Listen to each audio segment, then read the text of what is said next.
What's up guys, I'm just going to show you how to use the request node in N8N and just a simple and fast explanation of what each method does, and then just some examples of how you would use it with different tools. If you don't know what the request node is, it's basically just like the universal adapter for N8N or for anything really. Actually pretty much any action node in N8N is a request, but it's just directly integrated with N8N. So this will just show you how to connect to tools that aren't integrated with N8N. But yeah, if you guys learned something or you liked the video, then hit the like button. And you know, if you're a beginner, I'll be putting out more of this kind of stuff. So if you want to learn some more stuff, then just hit subscribe. And I guess we'll jump into the explanation.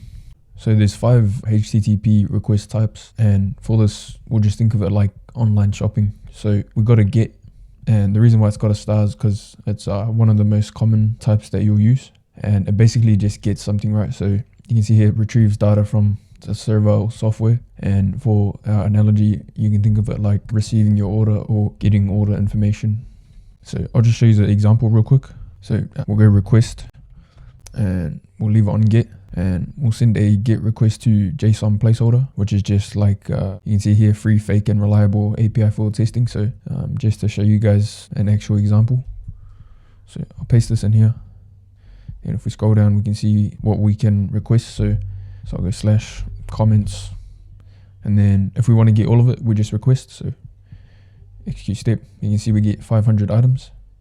Then if we just want to get one comment, then we just go slash 2, and we should get this comment right here with this user. So we'll execute that step there, and you can see that retrieves that information for us. So now we've got our sending data methods. So you can see the post has got a star next to it as well, because the post and the get are the 2 most common types. So post sends data to create something new, and you can just think of it like placing a new order.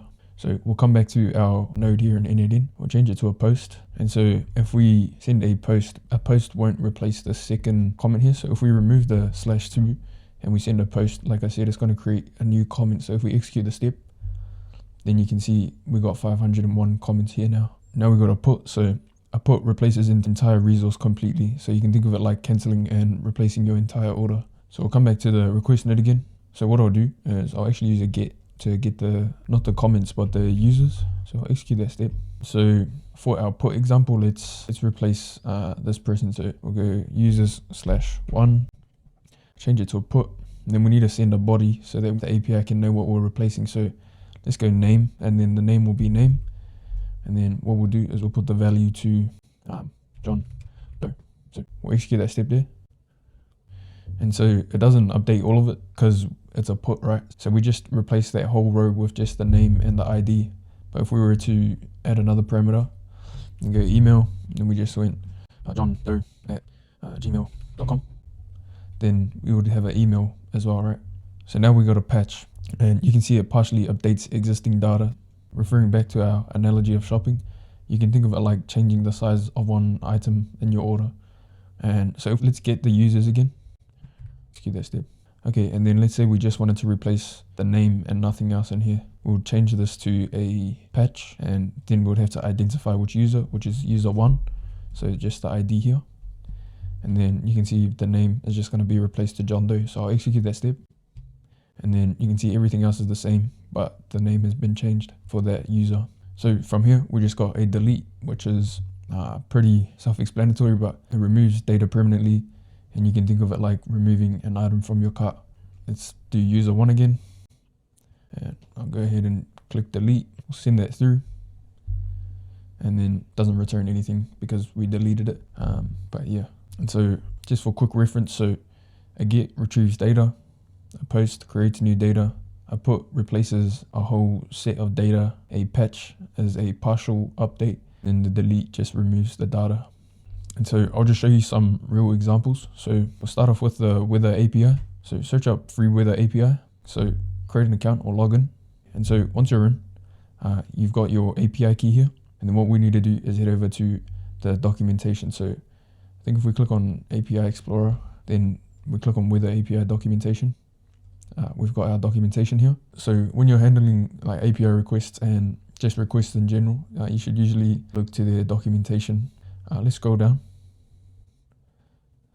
And so you can see here our base URL will be this right here. So I'll just copy it, and we'll come back to our request node, and then I'll just replace the URL, and probably not going to be a delete, it'll be a get or a post. So I'll change it to a get, and then you can see for what we want to achieve, there's different methods here. So if we want the current weather, then we use this. If we want the forecast, then we use this. But for now, we'll just get the current weather. So I'll copy this and I'll paste it at the end of this. When we scroll down, you can see that there's two things required, right? So we need our API key, which we got in the login, and then we need one of these. So either the coordinates, the city name, the zip, the postcode, etc. And so we'll start with the key. So you can see that the name for what we're sending through will be key, and it's a parameter. It's not what you send through in the bodies. What we'll do is we'll switch off the body and we'll go send query parameters, and then we'll just write key. And then, so we need to get our API keys. So come back to the dashboard, copy your API key, and just place it in here. And because it just says API key and no error or anything, then that's all we needed to do. And then for the second one, the name will be Q. And then the easiest thing to do would be to put our city name. So let's add a parameter. We'll put Q, and I'll just say Christchurch. So we'll execute that step. And then you can see it says that the temperature is 15 degrees Celsius. You can see here 17 degrees. So that's the current weather. So 15 degrees. If we wanted the forecast, then we would change our API method. So let's go forecast.json. And so what we would do here is replace this, and we'll just execute the step. And then you can see here we got the location, the current weather, and then the forecast. So next we'll do the Apify scraping. Oh, actually we'll do the Tavily search and then the Apify scraping. So we'll come to Tavily, log in or create an account. And so you can see we've got our API key here.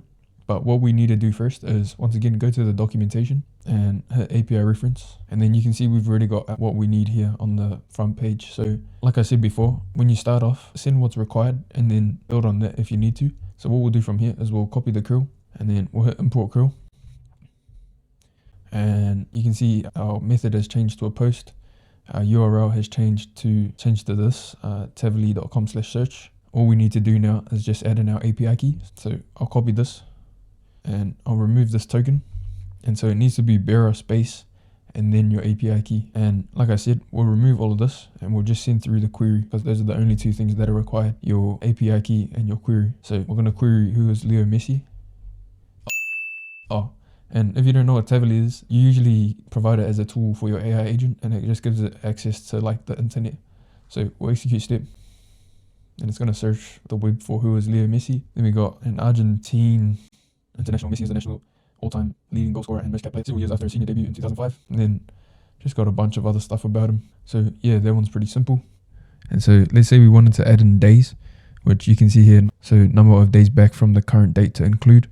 And so there's two ways we can go about this. Is we can add it into the JSON, or we can have it using fields below. And so I'll show you adding JSON. So you need to put in a comma, then just put in days, add a colon in, and then in your quotation marks, put in how many days you want it to search past. So let's just do 14. So it'll search for the last 2 weeks. And instead of who is Leo Messi, we'll just search Leo Messi and no comma on the last one. So we'll execute that step.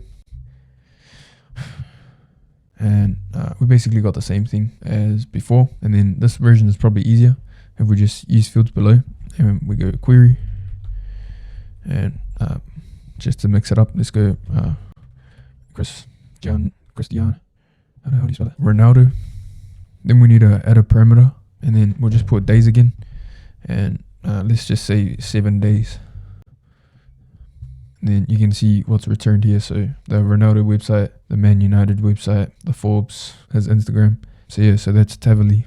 And so for our last one, we'll do Apify. And so if you don't know what Apify is, it's mainly just for like scraping, but it'll be a good use case to show you how to create something and then get what you created. So let's have a look for a tool to use to scrape something. Let's go Google Maps scraper. So for my search term, I'll just put gyms. I'll leave my location as Christchurch.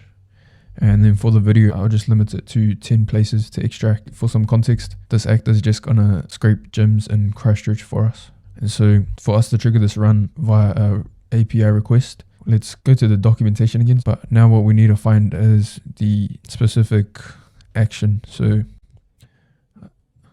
this one will be run actor. once again, you can see all the stuff that's required, but most documentations have a curl now of what you need to send through. So we can just copy that and we'll come back to N8N. We'll hit import curl, paste it in, hit import. And so what we need to grab is the actor ID, our API key, and the JSON we're going to send. So to grab our actor ID, we'll come back to the Google Maps scraper to get the actor ID. The easiest place to grab it is just in the URL. It's just after the actors. And so we'll copy that and we'll replace the actor ID in the URL. So that's all we need to put in the URL. So now we need to grab our API key and what we're sending through. We'll grab what we're sending through first because that's pretty easy. We'll come back to our Google Maps scraper. We'll change this from manual to JSON. So we'll highlight this whole thing and just copy it. So you can see location query is Christchurch, and if we scroll down, what we're searching for is gyms. So come back to our request, and we need to change using fields below to using JSON, and just paste that in. And so the last thing we need to grab is our API key. So we'll come back to Apify, we'll click on settings, come to API and integrations, we'll hit create a new token. And so we'll just copy that token. And for the video, I'll just paste it in this note here, but you probably want to put it somewhere safe if you don't want to keep coming back to copy it. Like I said before, since this is a bearer authorization, what we need to do is replace that token with your API key. So we'll just paste that in there. So if I hit execute step, it's going to trigger the actor for us and start scraping gyms in Christchurch for us. So I hit execute step. If we go runs, you can see it started. And so you can see here we got a post and a get. There's a way to just have it run and return the information at once. But I want to show you how to get the information as well as creating the action. So now that that's triggered, so we'll come back to the documentation, and what we need to find is get dataset. So here we are, so get dataset. And so I'll copy this and we'll come back to our N8N workflow. We'll put in a request and we'll hit import curl, paste it in, hit import. You can see we need to replace our dataset ID. And so if you wanted to have this automated, you need to find your default dataset ID, which is just here. So put that in and we'll remove this right there. And all we need to grab now is just our API key. So I'll grab it from our vault here. So I'll paste that in. And so you can see it's finished scraping. Took just under 90 seconds. And then actually what we need to put after the dataset ID is /items. /items. So I'll hit execute step. And you can see that we've got 10 gyms here returned to us. And so this triggered the run, and then this got the results of the run. Like I said, I'll show you guys how to run it at the same time. So now we just need to find it in the documentation. So this one here, run actor synchronously with input and get dataset items. So we'll hit copy. Well, we won't hit copy, so we don't replace the whole node. But we'll just copy the URL here. And we'll come back to our post here. We'll paste in that URL and we just need to grab our actor ID again. So I'll hit Google Maps scraper. I'll grab our actor ID. I'll paste it in. Then our JSON is going to do the same thing. Well, actually, I may as well change it so you guys can see something different. So we'll go, instead of gyms, let's go clinics. So now it's going to search for clinics in Christchurch, and in the same run, instead of us waiting to retrieve the data, it's just going to run and then return with the data. So it's going to take a little bit longer, but it's more efficient. So we'll execute that step, and now we just need to wait. And then you can see it's returned 10 different clinics in Christchurch for us here. Sweet. If you guys like the video, then like the video. Comment something else you guys might want to see or learn. If you guys want to connect with me, then connect with me on LinkedIn. And yeah, if you guys want to see more videos around, N8N, AI agents, automations, and tools, then just hit subscribe.